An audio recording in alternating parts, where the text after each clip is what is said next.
Our special edition on this live-breaking news about King Charles III, who has been diagnosed with cancer. I'm joined now by my Pack Talk TV contributor Esther Cracker, the Daily Mirror's associate editor Kevin Maguire, and the political journalist Ava Santini. Well, it's all a bit of a shock, isn't it? Yeah. And we've had a lot of them with the royals and health.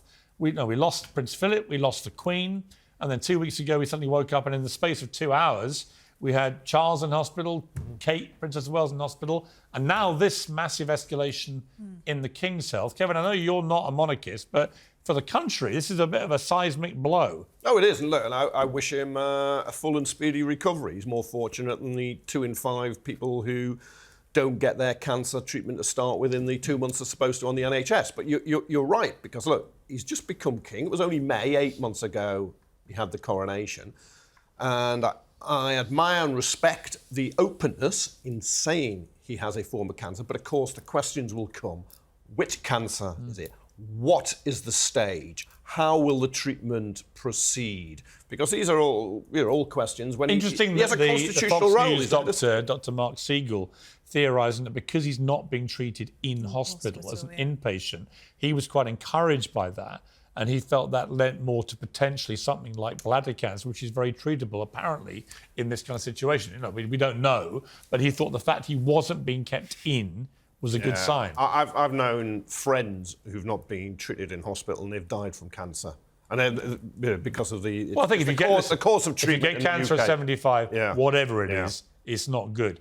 Ava, what do you make of this? I mean, it's just blown everything else up. The news is a huge development, as it always is with the royals, going around the world.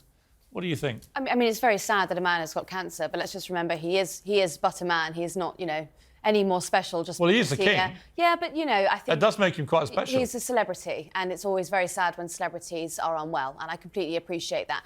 However, I would also say this is a really good moment in time to talk about statutory sick pay. So King Charles now doesn't have to work. He'll do his phone call with the Prime Minister or whatever, but he's not going to his public engagement. He's 75 years old. He have to work anyway. He'd probably retire. Why would you want to be so churlish? I'm not being churlish. What I'm pointing out is that you think when a 75-year-old king but there'll be has cancer, you should be talking about statutory sick pay? Who've woken up and they might be 56, they might need to go to work. Would they be working at 75 as hard as he does? About people who are 56. Do you know any 75-year-old that works as hard as he does? What hard? At 75? Let's not get into this today because I feel bad because a man is unwell and a family is... You don't think he works hard? And I appreciate that. But look, I think it's a pretty cushy job that I think many of us could also do. A cushy job, being King of England? I think I would be fine being King of England. Really? I think I could do it as a side job, actually. You'd have to identify as a man, which I know you probably would. Just because you could, right? Esther, I don't share that view at all. Yeah. I don't think he has an easy life. I think he's had a very tough few years, actually, losing both his parents and then having a coronation to replace the most popular, longest-serving monarch in our history. Yeah. All very, very tough stuff. He's had all the stuff with Harry, disenfranchised from one of his sons. I mean, he's not had this easy at all. But whatever this is, it's serious, I think, from the way this has played out tonight. Of course, and I think most people are concerned with actually the constitutional implications of this, not just the fact that obviously this is a man who's in his 70s and he has been diagnosed with cancer. It's obviously tragic. But there are questions, will he have to abdicate, only about a year into his reign? What will happen with Prince William, who has 3 young children, and his dynamic or family dynamic will change radically if he has to take on more duties. I think that's probably the bigger implications. Look, yes, the UK does have, in terms of clinical outcomes, some of the lowest cancer outcomes in the developed world. I mean, we're on par with Portugal, and we spend as much on our NHS as the whole GDP of Portugal. So, it's not great. But at the end of the day, illness doesn't discriminate. I don't think saying that he has the best care somehow negates the fact that this is a man with cancer. If this was your grandfather, the best care. He's the king of England. But even if he was your grandfather, you would want him to have the best care. I'm glad they put out a statement and they've been more open than they have in the past, the royal family. But it raises so many questions. They should be answered in public because he is the ultimate public figure in the UK. Which cancer is it? Do you think he should be obliged to say that? I do. We never knew that about the other world. If he's going to help other people, which he says he wants to, and I think he did, talking about his Well, there might be a prostate. time when he does talk about what type of cancer, but the mere fact he's talking about having cancer... But then you understand.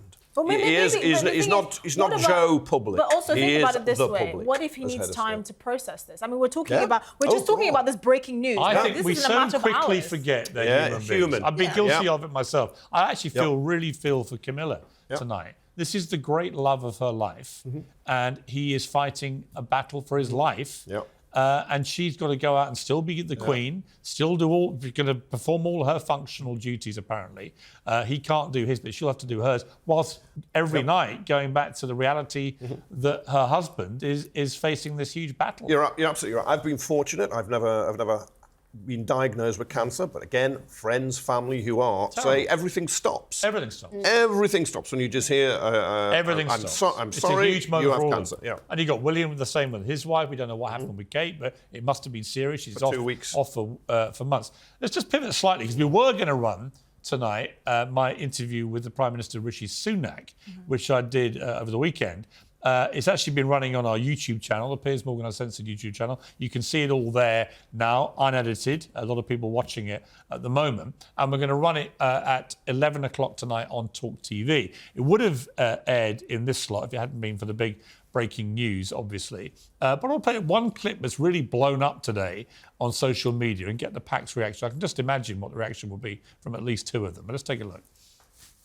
I'll bet you £1,000 to a refugee charity you don't get anybody on those planes before the election. Will you take that bet? Well, I want to get the people on the planes, right? Of course I want to get the people on the planes. £1,000. Right, I want to get the people on the planes. And you say you're scratching your head. Albania is an example of why it's working. We created a new returns agreement with Albania. Yeah. It meant that if people came here illegally, we could send them back, and you know what? They stopped coming. Rwanda will do the same thing for us. I do not think it's going to work for you. OK, well, we'll have to agree to disagree. That's my grim prediction. But you don't have an alternative way to solve that problem, then? No, I'm not Prime Minister. Well, the truth is, I'm not. And if you want the top job, these are the problems that you have to solve. I mean, Kevin, it's blown up as being a terrible moment. He should never have done it. I think in his head, he was trying to compute, should I take this bet or not? If I don't, does it look like I don't believe in my policy? I didn't plan it. I just thought about it on the moment. I was like, because I feel this Rwanda plan is such a weird hill for someone as logical and sensible otherwise as Rishi Sunak to find himself dying on. Yeah, which is what it looks like it may do to his tenure as Premier. Right, I think you'll win. Albania isn't Rwanda because it's only Albanians go there. He's going to send all sorts of people to Rwanda. He should not have taken that bet, and he looked a naive fool to do so. He looked glib. Ava, what did you with think £1,000 to I spend. liked your question because I think it showed the callousness of the Prime Minister and the politicking that is going on with this Rwanda policy. You cannot tell me that's a man that cares about curbing immigration or whatever he claims to do so. I mean, that is pure politics. Well, the reason I think it was effective was simply that I really don't believe this policy is going to work. I do not think before he has to call the next election, he's going to get any illegal migrant on a plane to Rwanda. It's going to get caught up in Parliament. It's going to get caught up in the courts. But even if it doesn't, as I said to him, you're talking about a couple of hundred people at vast expense who may or may not end up in Rwanda. Well, if they have a legitimate asylum claim, they don't get sent back to the UK. They stay in Rwanda. That doesn't seem right to me. Yeah, I said, none of this seems right to me. Yeah, and if you take a giant step back as well, you remember that this is all about curbing the number of people who are crossing the channel. And if you subscribe to that school of thought, this policy is having no effect on that whatsoever. So, And the bigger problem, Esther, I said to him, is this shocking ONS forecast, which we could be seeing a population of 73 million by 2036, because actually legal immigration is a far bigger problem for this country than what is now 30,000 people coming over on small boats. Yes, I'm concerned about that. Yes, it shouldn't be happening. Yes, I want it stopped. But actually, when you've got nearly 800,000 people coming in legally this year alone, and the projection is our population dramatically increasing, I want my Prime Minister focusing on that. Well, this is the thing, because they've prioritised Rwanda so much, they've taken the oxygen out of what they really should be focusing on, which is bringing down legal migration. I mean, 40% of the figures that we're seeing in legal migration are dependents, right? And many of them, in terms of regions globally, are from this form of chain migration from Southeast Asia mainly. The Tories should be banging on about that, but they're not. They're talking about Rwanda, and I do think that there will be people on the planes before. What did you think of the bet? Should he have taken the bet? I think he should have taken the bet because he would look like a wimp otherwise. But I think he should have also said, but don't forget, Piers, we're also talking about legal migration, which is an even bigger priority. What he should have, no political instincts. That's the issue. What he should have said to the bet is, you come back and I'll give you another interview. We're running out of time.